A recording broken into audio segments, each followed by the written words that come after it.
what's going on, y'all? I'm super excited today. First of all, I want to give honor to my friend, to my mentor, to my leader, Pastor P.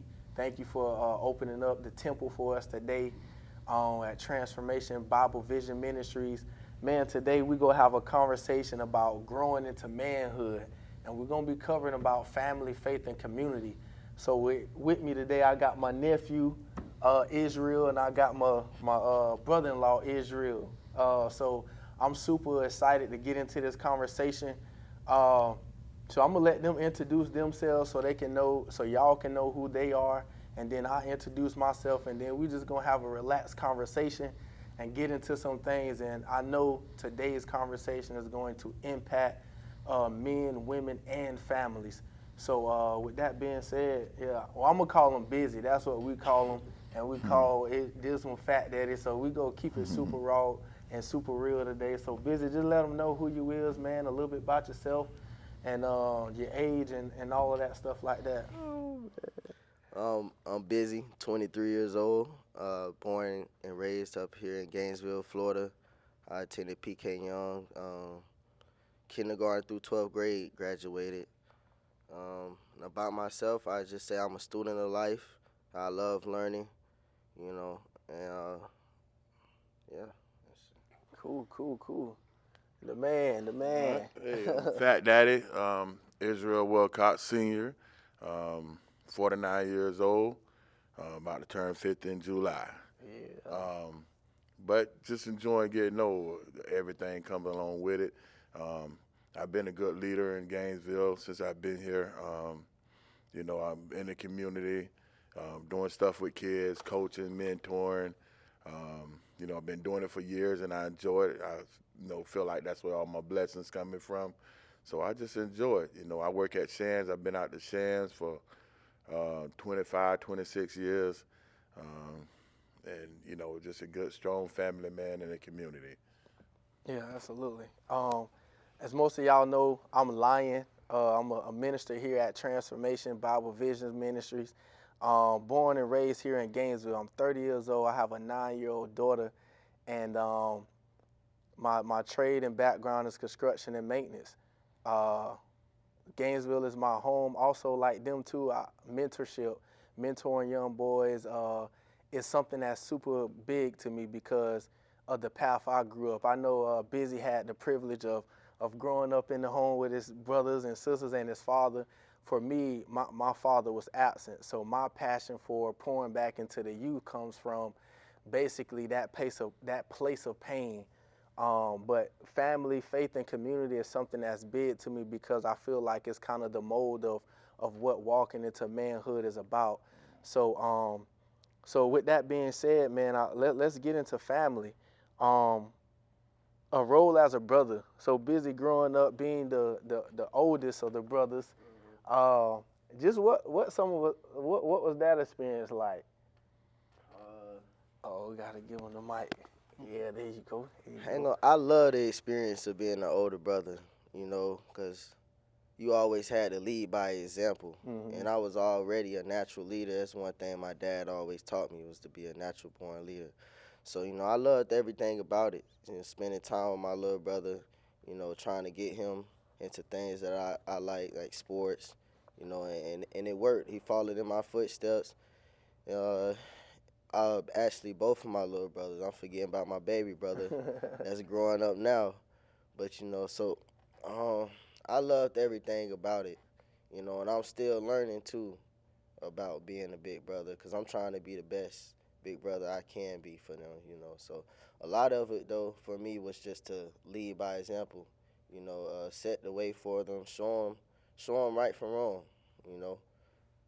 Yeah, heck yeah, that's what's up. And I guess, well, I'm gonna hold it right here until we kind of.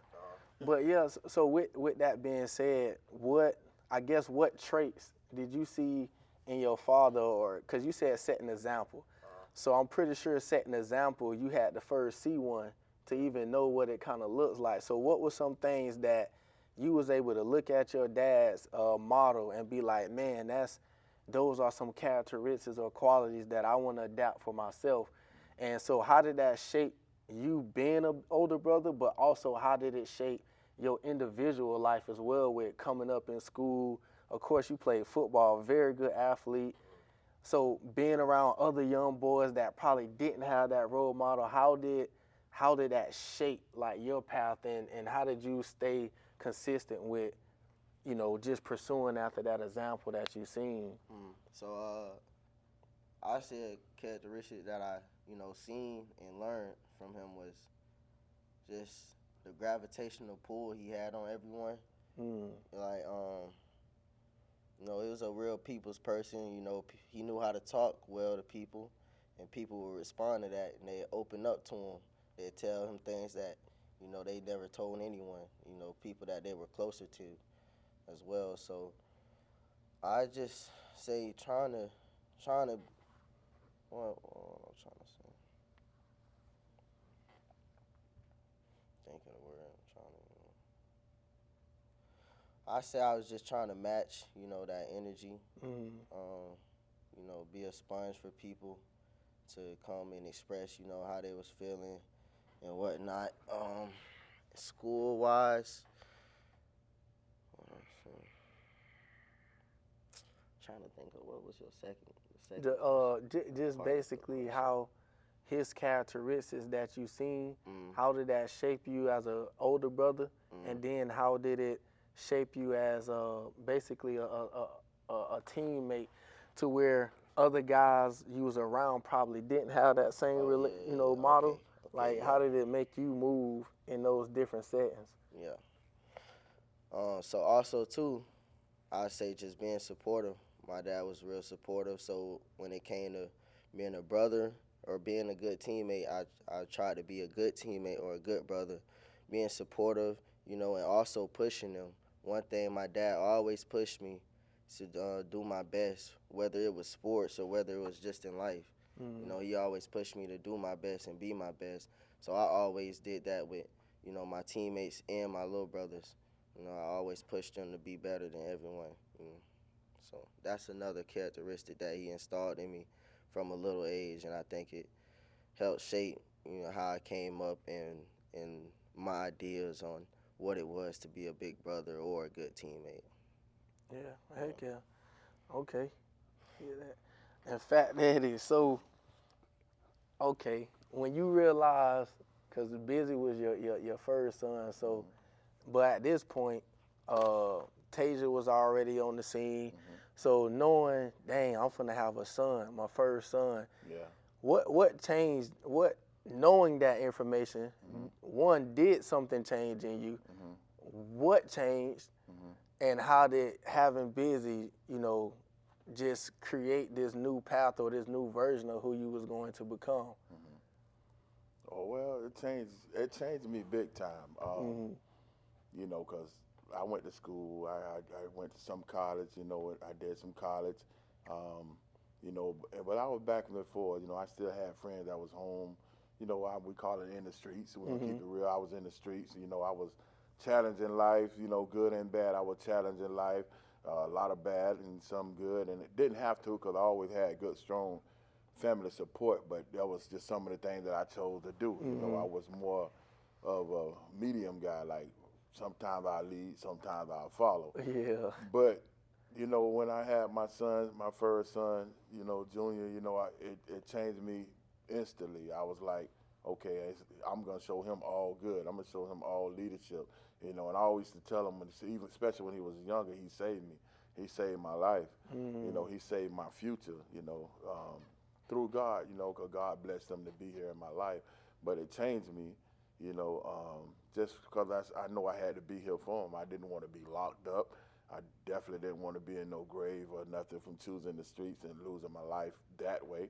I wanted to show a good example from the start, and however long I was going to be in his life, to be able to show a good example, that's what I wanted to do. So it just made me, focus on everything that my dad, was trying to install for me from day one too. It made me start being more following my dad, and then being a leader for my son.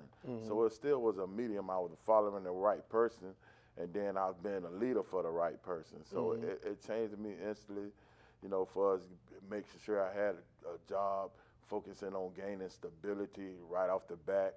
You know, I wanted to have stability. I wanted to leave something. I was young, but I still was already focusing on having something to leave behind for my son and everything. So it changed me right off bat, man. It really did. I always tell him he saved me, thank God, you know. Yeah, it's crazy because I basically had the same experience with my daughter Lena.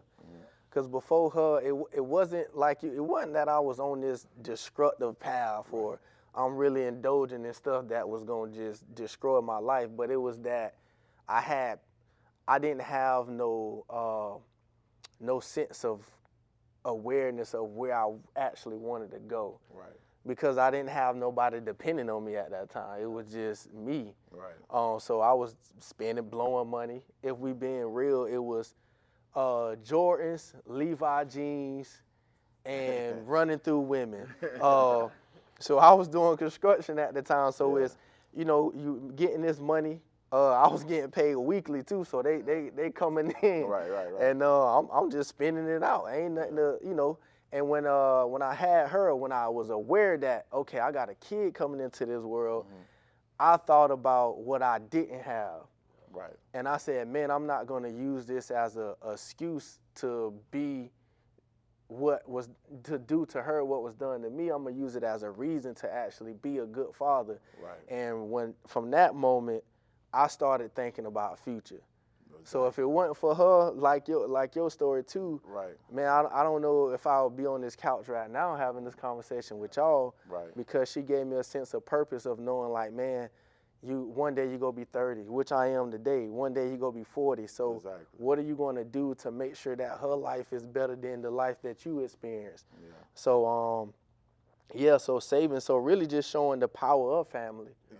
The power of family. If y'all had to define family, like y'all own personal definition of what family means to y'all, what would that be? You got the mic, you can start. Oh man, it's a powerful thing, man. Family is everything. Family is still one of the main reasons I'm still in Gainesville, Florida, because this is where my family is. My dad was big on family. He had all sisters. He had all sisters, 4 sisters, and him. So, it was like, he was a family man, he was old and strong, he was a family man, and so I always seen my dad just doing everything for the family, even though my other cousins being there in their life, stuff like that. The girls, my younger cousin girls just being there in their life. It was just all family, what you're supposed to do for family, how you're supposed to nourish the familyship and stuff like that. I seen it, and that's like, man, so I knew family was a bond, strong thing that definitely was going to be installed in me right off bat. My mom was family too, even that side, but my mom was more like firm, like this is what you got to do to stay strong as a family, you know what I mean? Like the business part, you got to do that, my mom worked, 3 to 11, she was working that shift there, so she was go out there getting that, bringing that bacon in, make sure the bills is paid and stuff like that. So she let you see, you got to grind, you got to grind for your family, you got to take care of your family, you got to make money, you just can't sit on your butt. She worked all kind of shifts, to making sure we had, and I ain't never was a kid that didn't have, I might ain't have the most expensive, but I had. I can't never say I ain't have, and I was, I just seen the difference, like family strong, family grinding strong. I'd seen it all, and then one thing I just don't want to leave out, my grandma, she, one of my grandmas was like my dad's family, so I know she taught him. Yeah. And my other grandma, was like my mom. She was the grinder of the family. Yeah. She had all the stuff, the bootleg houses and stuff like that. But she was a woman, but she was strong, and we was young, man. One of my older cousins, Kim, we used to have to count the change, she was making money, but she was grinding for the whole family, you seen her just grinding, and I just took all that in. And to go back on, like you said, when I had my son, I been had the tools. I had strong grandmas, loving grandma and family. I had a strong dad and family, a strong mom to grind. I had all the tools that they laid out. So when I had my son, I just had to go pick up the tools and start using them. Start using those same tools to build with for my future. So that's why family is bondship to me, and we always brought in people that was around us didn't have that family. Other kids that I had to be a father for and stuff like that, and that didn't have that. You know, so family is strong to me, man. That's a powerful thing we could talk about for hours. But Yeah. it's just powerful. Yeah. Man. Busy. Yeah. What about you? Family. How would you define it? So I say family is everything. You know, I believe family gives you structure in life. Um, I think it's all about, your bonds with your family.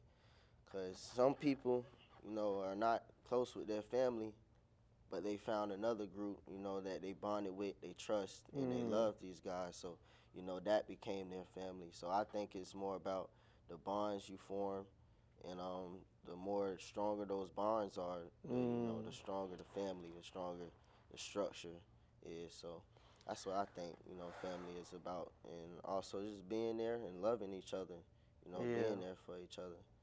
Yeah. That's everything family is to me. That's what's up. I agree with you because my personal definition of it is a person that's willing to go through different phases of life with you. Yeah. Definitely. Because That's a good way to we say it. we know family blood ain't always willing Right. to go At through all. the different phases of life with you. Right. And I'm pretty sure y'all both like me have friends that ain't got don't share no type of blood with you, Right. but they done more things for you, Yep. been there for you way more than the person that share the same blood. For sure. So for me, it's like if you're a willing person in my life to go through different phases with me, support me, uplift me, as I reciprocate that too. Like I got a friend, Lynn G. Y'all both done met him. Man, we been friends for 14 years, but can't nobody in this world tell me that ain't my brother. Yeah. Right. Because of the bond that you said and because of the willingness of us both wanting to be in each other's life. So family to me, it means a lot too because it gives me a deeper sense of purpose outside of my daughter, outside of my immediate hair. It gives me more people to care for, more people to fight for, and it makes my reputation and everything that I'm fighting for, it's almost as if they're a reflection of it. Yeah. So when I'm in positions to where I think about doing the wrong thing, I think about how is this going to affect my family, how is this going to make them feel or look on them. So it's like I take so much honor in the people that willingly give me their heart, willingly give me their time, and I never want to disappoint or mess that up. So it makes me lock in more on who I am as a person. Yeah, you was gonna say something, Fat Daddy. No. Yeah. But you said something too about community and about helping boys. I know a lot, just from me experiencing a lot of your friends, granddaddy friends, they come over, stay a couple nights, sometimes a week, he feeding them, pouring into them. Like what, as a son, let's keep it real, let's keep it funky. As a son, have you ever looked at that dad and like, man, and got jealous or felt some type of way like, man, why, this my daddy, why he doing a little too much with, have you ever looked at it that way? Nah, though, being real, never, because, one thing about it, my dad always made sure I had whatever I needed, and then more, too. And he always was teaching me lessons. He was always, outside with me working on my game, always pushing me. So I knew the love that my dad had for me. That's one thing about it. Like, he ain't never make me question his love for me or how much time or effort he put into me. He ain't never made me think twice about it. So that's a part of it, too, why I was never jealous. Another part of it is because I really understood, my dad's why he is on earth and what God, has planned for him. I understood it. He was, a father figure for ones that didn't have father figures in their life. That's what he was. So, and I understood that from a young age, So I think understanding that also too helped me not, be jealous because it was his purpose. And he's still doing that now. And I ask a lot of myself, and a lot of people in this community respect him and love him just for that. So And that's big. Yeah. So Fat Daddy, how no basically, to be super honest, you in Gainesville, you're famous. Right. You can't go not one place in Gainesville Yeah. and don't 3 or 5 people know who you is or Right. hollering your name or Right. whether it's younger guys, whether it's older guys, people of high status, like low stat, whatever. Everybody know Fat Daddy. How did you deal with? Because some people will fold under that type of pressure. Right. Always being on stage, basically. Right. How did you? One, did that ever become overwhelming? And then two, how did you deal with that type of influence? Well, I think mostly because I focused on all the positive parts that came with it so much to the negative part really didn't faze me. The biggest part, it's so funny, I'm going to talk about it first, is probably going in Walmart. Yeah. And you're in a rush, you're in a rush. Yeah. But you go in Walmart, I know everybody in Walmart. Everybody in and out, I'm going to know everybody. But I just like the positive energy, man. I had to learn that. I was like, when I learned that, when you feel like you have a voice, I started using my voice. And then when I started feeling like I'm a people's person, I'm going to use my people skill, and then I love everybody, every race, so I think I could talk a little Chinese and Spanish. Yeah. So I love everybody, man, but I just like being that guy. I like being remembered when I'm gone, but so I can go somewhere, especially if I see somebody down, I want to make them smile. If I see somebody feeling weak, I want to make them strong. It started off with just energy like that, man, and just, I feel like me being the quietest one in the room, I'm really showing some kind of weakness or concern and stuff like that.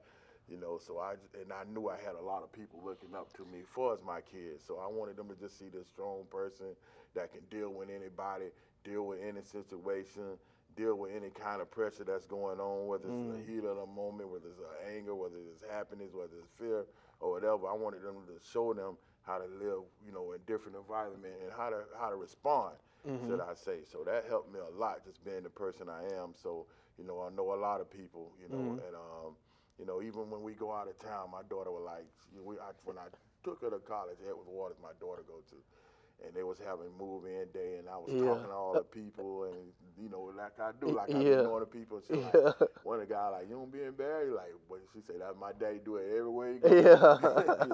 But when I leave, everybody gonna remember me, and so I like that, man. I just like the energy of it, and then people looking up to you, and I know sometimes even at work, I know they looking at me to make them smile or laugh, to get them through them 8 hours. You need that. We were together 40 hours. 100%. 100%. So I like being that guy, man. I like just standing out, and then even with the younger kids, I like them to still feel comfortable around me, and I'm gonna give them some knowledge. 100%. I'm gonna give them some knowledge, so I'm gonna come down with them and laugh and play, and might even do a little rapping, and what I'm saying? We're gonna do some laugh. We're gonna do some jit talk. Yeah. You gotta do some jit talk to get in with the jit talk. 100%. So I use all the tools, like I say, that was laid out. Them same people I told y'all about. I use them all and I put them back out, man. So that's what helped me do that. Yeah, 100%.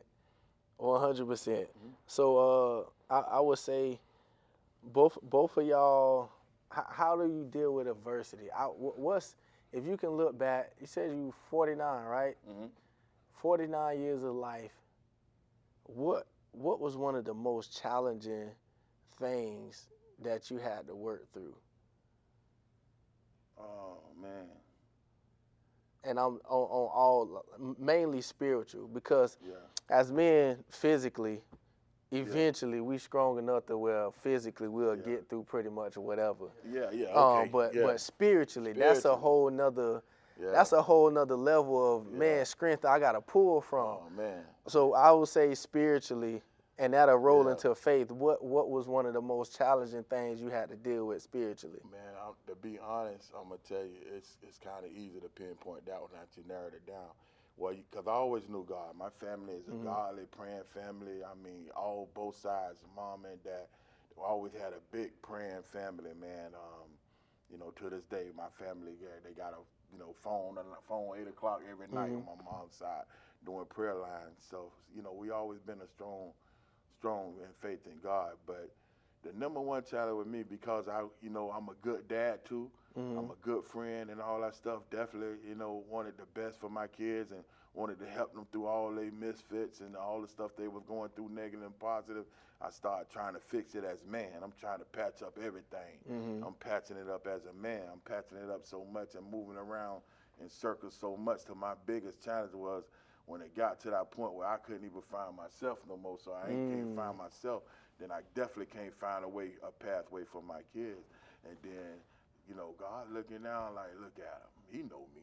Yeah, That's how I felt. Yeah. You know, I had to look back in God. You know, we went through some challenges, you know, and I just found my way back. You know, me and my daughter, you know, we found our way back. She sent me messages and stuff to remind me of God and how God was moving. So when God got back into my life, the challenge, when he got back into my life, I'm like, okay, now I found God back. What I'm going to do? And I'm like, it's simple. Give everything to God. Give all these problems, all my kids, you know, they pathways, give them all to God. And that's what I did. I had to totally give them to God. I had to give them to God so much till I had to say whatever happened, happened, because I done did my part and gave it all to God. And I stood on the faith with it like, God, even if you take them, one of them away, or even if they come to a brick wall or whatever and don't know what to do, I'm not going to interfere. I'm not going to interfere. I'm going to be happy. I'm going to praise God no matter what. I'm going to praise God. If I came home and somebody told me I lost my child, I'm going to hurt. I'm going to miss my child, but I'm not going to stop praising God. I'm going to still praise God. So I'm good. My faith is that bold. God made me find my strength, you know, in him again. And the biggest challenge was me just letting it all go and then letting him do it. But when I did it, when I did it, he cleared all the little speed bumps. He took us through the brick walls. He moved the mountains. He did it. He did all of that. And then once I got to the point, I know we're going to roll right in the face. I'm going to skip a little bit. But when he did that, when he taught me that again, and I seen how God was working, and all I had to do was pray and worship him and you know, honor him and give him all the glory, and he was going to keep making this stuff happen now that I get him, keep knocking all this stuff out of our way. When I seen that, then he got me strong enough to move my own mountain. Move that out the way. When stuff was coming down, I'm like, man, get out my way. In the name of Jesus, though, but get on out the way. Now nothing can't stop me. I'm bold. I done got my God back. I done got who lead me anyway. We don't lose. God don't lose. We win. And that's what I tell all my kids. We win. We don't lose. That's a speed bump. Go over that speed bump. Keep going. Trust in God. And I hang up the phone when they call me sometimes. I hang up the phone, pray, call them back. Do this here. You know. So that's really what it is, man. It's a couple things in there you said that was, cause basically when you saying I just gave it to God, it sounds like, cause some people hear that, oh man, what does that mean? How do you give something to God? How do you, you know? And from what you're saying is basically, as a human being, I had to stop physically using my ability and try to change situations that I physically couldn't change. So giving it to God was me stopping doing what I was doing. Because it's so funny, as men, we naturally want to fix. But I have this issue in a couple of my relations where they come to you with a problem, but it's really them just wanting to vent. But we hear a problem. So then the next thing is like, I need to find a solution. But they ain't looking for a solution. And it's like, I had to learn too through heartbreak. Like, bro, you got to stop trying to control the narrative of this story. Like, this is my story. And that letting go process, man, is so scary because as a young boy who didn't have a father, a lot of my psyche was, I need to make sure that I'm never damaged again. I need to make sure that I got me. So it's like, I just naturally took control over a lot of stuff in my own life because I just felt like I really didn't want to ever put myself in a vulnerable situation to where I'm relying on a person, or a person has, you know, a big portion of my feelings and emotions. So letting go for me was like, man, it was a battle because when you let go, you got to be vulnerable. And being vulnerable means that I may not even see that faith. The faith's so important because when you letting go of it, you don't necessarily know what the outcome gonna be. And when we controlling because we want the outcome to be what we want. And a lot of times our wants don't align with his will, with God's will. So it's like letting go for me was was talking to myself and asking myself, man, do you really trust God? Yeah. Do you really trust him, or is it just something cute that you say? Right. You know what I mean? Oh, for sure. Yeah. Definitely. And when you get in them dark, I wouldn't even say dark moments, but when you get in those spiritual challenging moments, man, you really have to ask yourself real questions like, all of the stuff I know about him, all the stuff I done learned, is that stuff really true to me? Right, Or is right. it just something that sounded good all these years that I Man, adopted? come on now. And once I said, man, you know what, God, like, I really trust you enough. I done seen enough. I done experienced enough from you to know, like, you go take care of me regardless if I get what I want. Yeah. And I know that if you take this person or take this situation, Hey, that's whatever something, you man. give me back, in your word don't lie. And you Yeah. told me that you're going to restore 100%.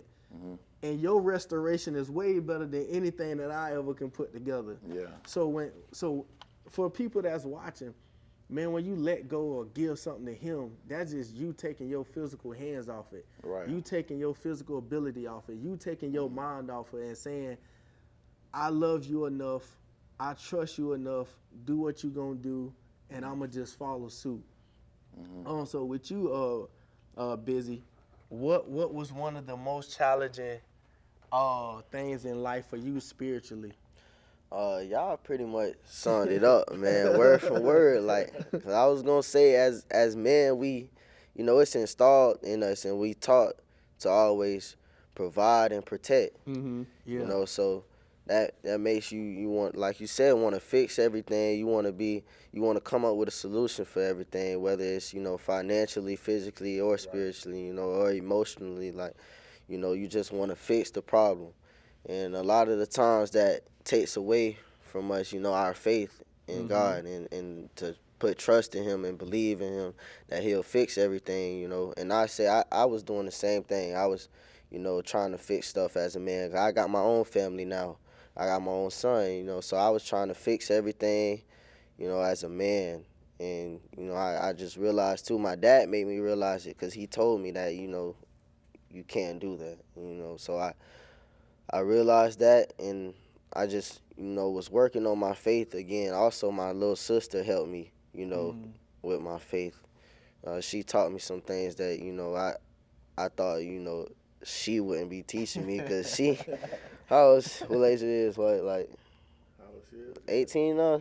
Just turned 18, like 4 years younger than me, though. 18, 19, Yeah, about 4 or 5 years younger than me, though, so it shocked me how she could teach me something, but yeah, I say that was my toughest challenge spiritually was, letting God fix everything and giving it to God and stop trying to fix stuff as a man, because it takes a toll on you too. When you're trying to 100%. fix everything as a man, it takes a big toll on you, and you can't focus. You don't see everything clearly because you're trying to fix everything by yourself. So that's what I say too. Yeah, 100%.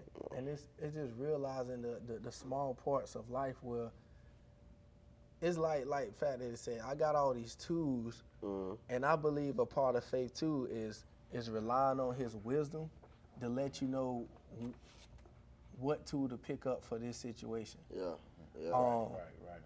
What part of, cause I remember like I never was a big love guy.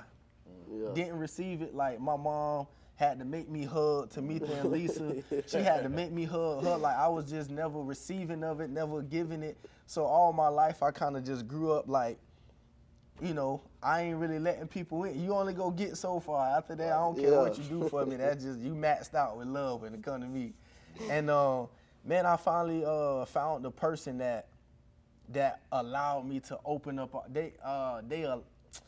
Whatever qualities they had, it was so impactful on me because I think what broke the mold was that really seeing somebody that was willing to accept me for who I was. Yeah. And that allowed me to open up and start receiving and experiencing it.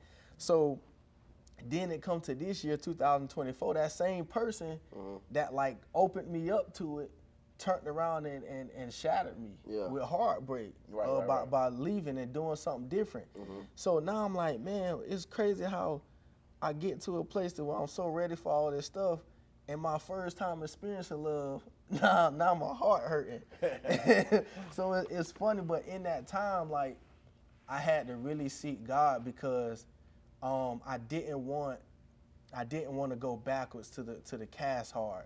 And I think in all our situations, like when we face with this challenge, if we don't seek Him the right way, it can cause us to go back to some old habits and pick up some old things. So for both of y'all, and y'all can answer and pass the mic, outside of that, 'cause I know you talked about your sister, you talked about your daughter being kind of like a foundation of getting y'all both back to a certain awareness with Him. But outside of that, because I know she wasn't there 24/7. Right. She wasn't in y'all head all the time. So outside of that, what allowed y'all not to go backwards and go back into some of the habits or go back into trying to control things? What was that for y'all?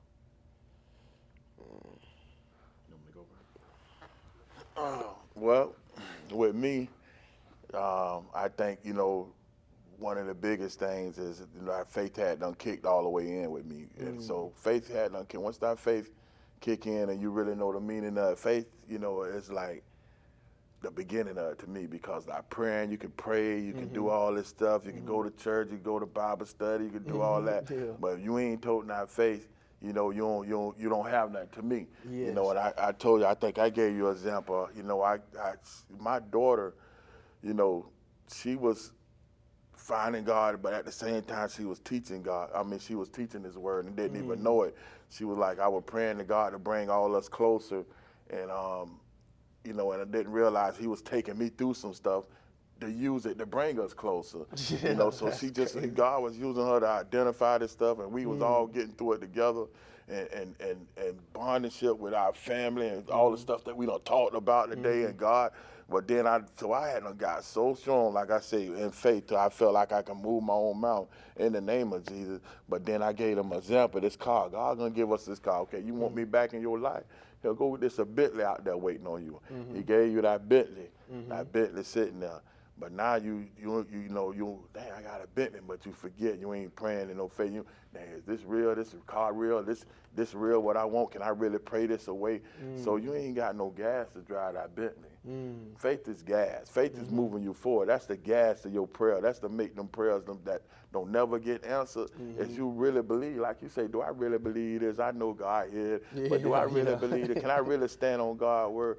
But that faith was so strong, I wasn't never coming back when I seen my Bentley driving forward. I ain't going back to give you no keys after you done gave it to me. So that's what kept me going. I seen God work. I seen me give it to God, and I seen it work. I've seen me driving down Clear Road. I see the mountain and the speed bumps and all that stuff down there, but I know I can drive. I know I got faith in God. I'm going to win every time, man. Not sometime, I'm going to win every time. Even if I get a flat tire, I know God sending somebody over there to change that tire. Keep going. I done gave out a little bit. Okay, I know some put that gas back in. Let me pray up. Let me go pray in the spirit. Whatever I have to do to keep that Bentley going, that's what I was going to do. And I just knew how, I knew where we had came, and I used this as an example, with my daughter. I was like, we won this battle. God took us through this battle. We done won that war. All right, time for the next. So you ain't going back to that one. We done won. We done won that war. Sure. So we not going back there. If it's another one ahead, that's okay. We're going to win that one too. So I don't go back to wars, man. I don't go back to one that I don't won already. You know what I'm saying? I'm not going to do that. We done won that battle. So that's how I kind of go forward and try not to look back, I might need a little oil change to get that faith back strong and all that stuff, but I ain't going back, and that's how I just look at things to try to make it easy, especially when I'm trying to teach them, you know what I'm saying? And like I said, I got a praying family, so I got my prayer warriors in our family who I go to, to strengthen us back up when we feel like, okay, we need some more armor, we need some more gear, and stuff like that. And I go to them, man, and they just give you the same old school stuff that they know, that Bible, that word, that spiritual frame that you need, because when you learn God like that, when you have that much faith, the enemy's still gonna keep on coming. Oh, 100%. 100%. So you do got to be ready for the next storm. But the answer in a clear way, you just know you're going to win every time. You got to know whatever war we going to next, we're going to win every time. God ain't going to never fail you. You know what I'm saying? God know your heart. He know what you ask him in faith. He know when you truly believe in him. You know, no matter what you're doing outside of, that's why God say only he can judge you, you know, because that'll break your faith too. Oh, he was just over there hanging out with them thugs. At the same time, I was over there talking to them thugs about God. You ain't even know. 100%. You know, I was over there joking and clowning about God through jokes. I don't brung them like, boy, you know, you don't never know. So it's just about keeping y'all on the prize, you know what I'm saying, and knowing that God real, man, and like you say, find a way to keep going. Yeah, heck yeah. I know one thing in my challenge that when I seen myself coming out of it and I had light, I said, man, I wish I would have trusted you sooner. Man, I wish I would have. All them battles, Yeah, man. You sitting there laughing at her like, boy, man, I wish I would have did this quicker, man. Some stuff that probably wasn't even assigned to me. Yeah. I picked it up along the way because I wasn't trusting you as soon as possible. You know, I told myself this. I was like, man, that depression and anxiety, I wasn't even supposed to experience that. Right. But because I was trying to control stuff, it messed around and became a part of my journey. So I also I'm gonna ask this, and then I want to get into marriage a little bit because I know I have a desire for it. I'm pretty sure bro got a desire for it, so we're gonna get on that last and wrap up. Okay. But with this, let's talk about failure as men. And I'm gonna use the sports way. Great athlete, amazing. Both of y'all hold records at PK.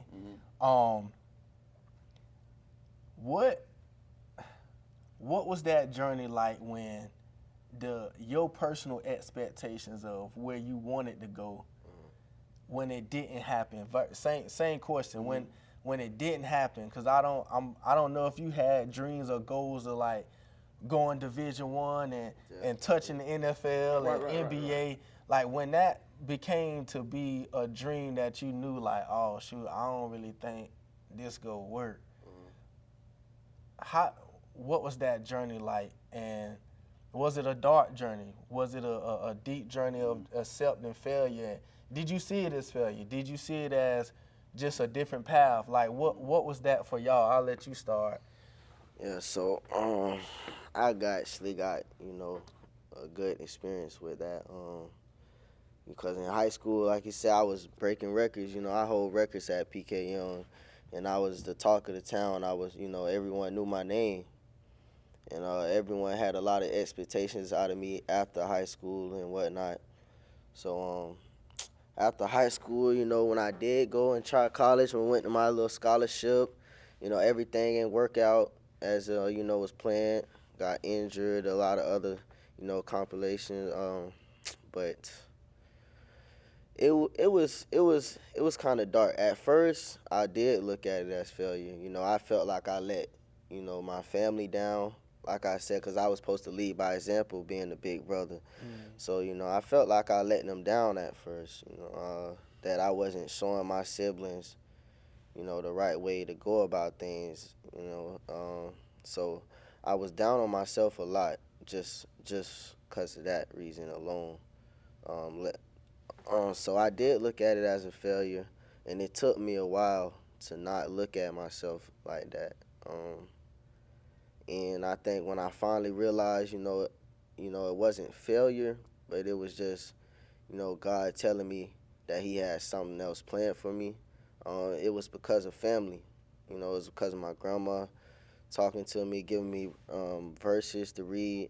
It was because of also my little sister again, pushing me to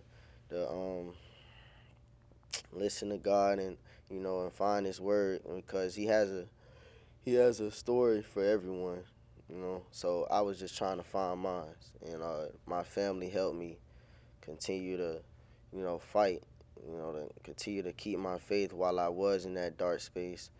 If it wasn't for them, I don't think I would have made it out of it, But and what else? That was.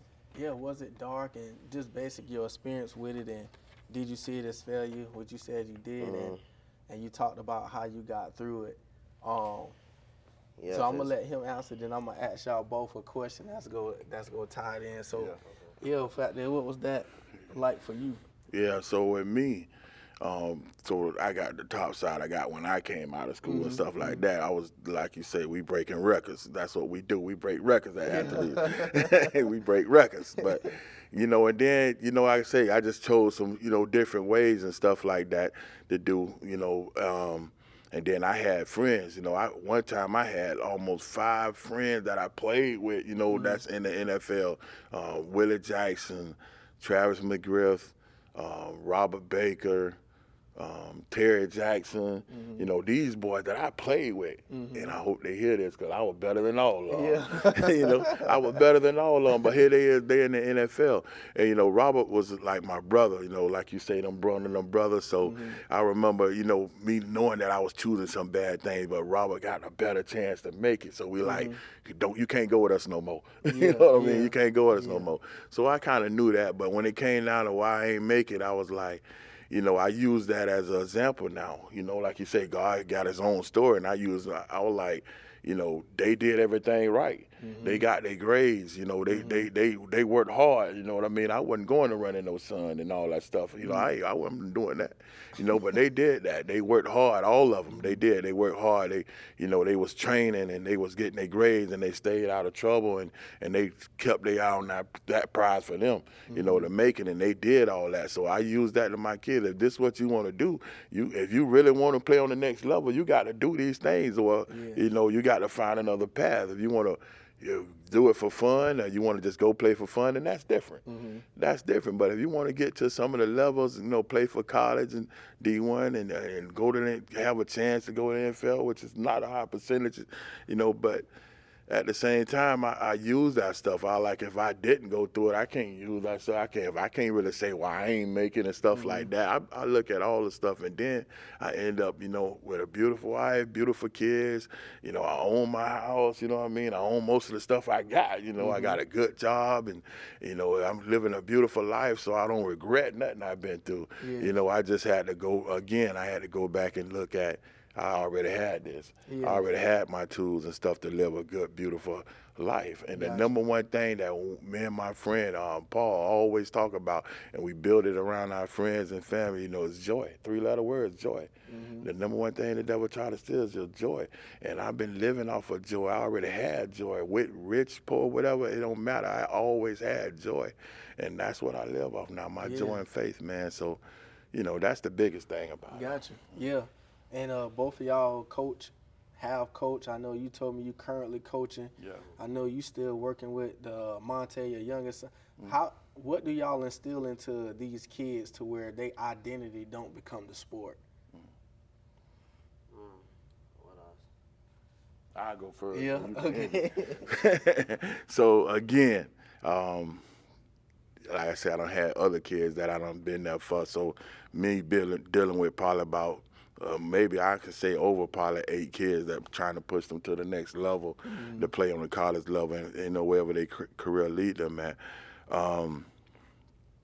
Man, it's simple. It's really like how far they want to go, what you want to do and stuff like that. But, man, I just it's these questions be hard. They run back into the faith. They run back to faith every time. They run back to faith, man. Son, you where you supposed to be, That's the way I look at it. You just got to keep asking God to guide you, and that's how I teach all my kids and all the kids that I done been there for, You where you supposed to be, you just got to ask God to guide you, to you want a better life, you want to be in a better situation, but ask him for it, Yeah. I would say,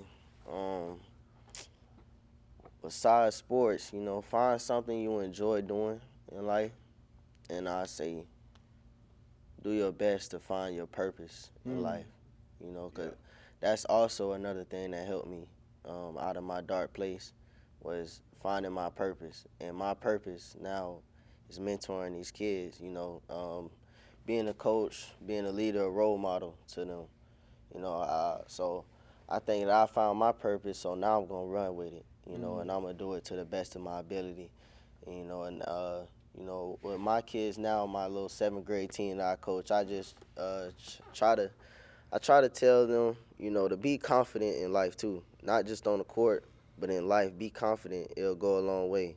You know, find your purpose and do it to your best. That's all I'm trying to install in them. You know, teach them how to become a young man, a respectful young man in life. So, Yeah. yeah. One more thing. I was over here thanking God so much I had forgot about the question, but yeah, that is the question. So now with that answer, yeah, so I coach, I tell everybody, and every time I win a championship or every time I win nationals, because I done did that with my teams that I coach, but I tell them I coach the same way my coach used to coach me. Coach Randall Lee, I coach the same way. Discipline, you know what I mean? Teaching them to become brothers and family. You know, you got to do that. You got to do way more off the court than you do on the court with them. You got to build our brotherhood, that leadership. You got to do all that before we go to talking about winning the championship. And we run that same. I have the same conversations. I had the same conversation. I run the same exact plays. I do everything the same because it felt so good the way he was teaching us and coaching us. I knew that was the right way. We wasn't the best team that came through PK at all, but we were the most disciplined team. We brought into what coach was really saying. You know what I'm saying? And we did it. We was brothers on that court. We was brothers off that court. You couldn't beat us. You know, the chemistry was just too strong, and that was the way you build it. So with those skills, I know that I'm teaching life skills too. When I'm coaching basketball, I know I'm teaching life skills too, because I know that's what's going to make you a better player. I know that's what's going to make you a better brother, a better teammate. All that's going to make you better, you know, as a person within itself. So that's why I still do what I do, and of course, because I know that's where I get my blessings from. With your sister, it was hard when I first started this, and I like, baby, you don't never realize how we don't have no money for the light bill, but then the next day we have it out of nowhere. It's our blessing. The more we be here for these kids, the more we teach, the more we mentor. We ain't never have no words for nothing. It was always there on time. You know, and that's why she brought into it, because she's seen it. She's seen it in the same way I was saying, you just sit back and let God work, and that's what we do with these kids. Yeah. Too. Oh, So, you forgot too. Yeah. yeah, like another thing, because, you know, going back into community, because a lot of these kids, you know, deal with things that we don't know of, you know, whether it be practice or games, you know, just being on a team, you know, that's having a bond, a family-like bond, a brotherhood, like my dad said, that helps kids, you know, and it gives them a positive outlet in their life, because we don't know what these kids going through or what they, you know, have seen in life, you know, so for them to know, you know, for their day to be better, because they know they finna come to practice, they finna see their brothers / teammates, you know, they finna do something they enjoy doing, playing basketball, football, whatever it is, you know. So I think that's a big, you know, thing to it too, as well. Yeah, so I'm thirsty. Thank you for serving. Thank you, Mama. But yeah, though, so I think that ties into it too. Yeah, heck yeah. And then the last one, then we go get out of here, man. It's been a good conversation. Marriage. So, man, how does, because his first start with leading self. Leading self comes with understanding, like, what your responsibilities is. Right. And I know for me, my goal is to be married. Shoot, you and my sister been married how many years? Like, what? It's on TV. Well over 20. Yeah, well over 20. Well over 20. Yeah.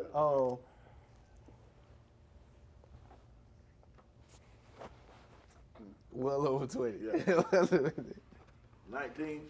Yeah, Thank you, brother-in-law. My 2006. other brother-in-law recording now. Yeah. 19 years, 19. but we've been together over 20 years. Yeah, 100%. Yeah, but 19 years of marriage. Thank you, brother-in-law. I love you. How does that all connect about what we talking about? Faith, family, brotherhood, community, mentorship, how does it all connect with you being, you know, the leader of your household? How does leading your household, how has that trickled down to all of these other things? Yeah.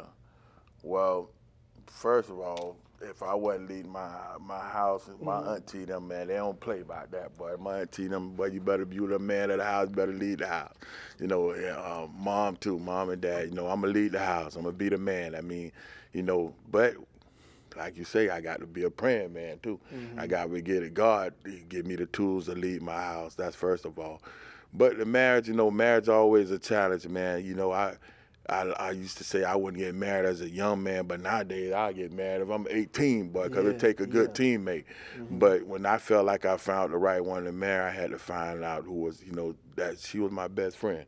She was my best friend, and she was aiming for excellence, you know, and she was a positive person. She loved all my friends. You know, she loved them, the ones that was really there for me. She loved them. You know, she loved the things that I was doing, the things that I wanted to accomplish and stuff like that. You know, I had to look at this person really pushing me to be successful. You know, this is my friend, you know what I mean? You know, my sister or just my wife. I mean, she felt like everything, you know, somebody that I know my mama would approve of and stuff like that. But it made it easy, man, because she always tried to bring me out of dark places too. You know, she always tried to give me a insight on what I need to be doing. You know, it made it a lot easier. You know, I ain't have too many problems with her, like, and it made it so easy till when I get married her, I was able to tell my friends, you know, I like, hey man, you know, if you marrying into that, if you won't fix that problem before you get married, that's what y'all got to focus on. You find like that's that person. If y'all have some little issues, because everybody ain't perfect, you got to fix those problems before you get married. Because if not, that's what you marry into. If you don't want to, you know, you feel like your wife fuss too much, y'all got to fix that. Feel like she's too jealous, you got to fix that. If your girlfriend, you got to fix that before you get married. Because if not, when you get married, you marrying into that. You know what I mean? If you feel like you don't want y'all drink too much, you got to fix that. If not, you marry into somebody that drink too much. You got to feel like you got everything on the table and it's really sincere and consistent. And when, you know, so we found it, thank God, at the early age, you know, that, you know, hey, this consistent right here. You know, that made us easy. I know I'm with my best friend. I know somebody I got my back. I can piss off. I know she got my back. Nobody else better not stand in front of me talking noise. She can talk noise, but she ain't gonna let nobody else talk noise to me. 100%. You know, she ain't gonna do that, you know, at all, you know. So I knew I had the right person, man, and I knew we had to laugh together.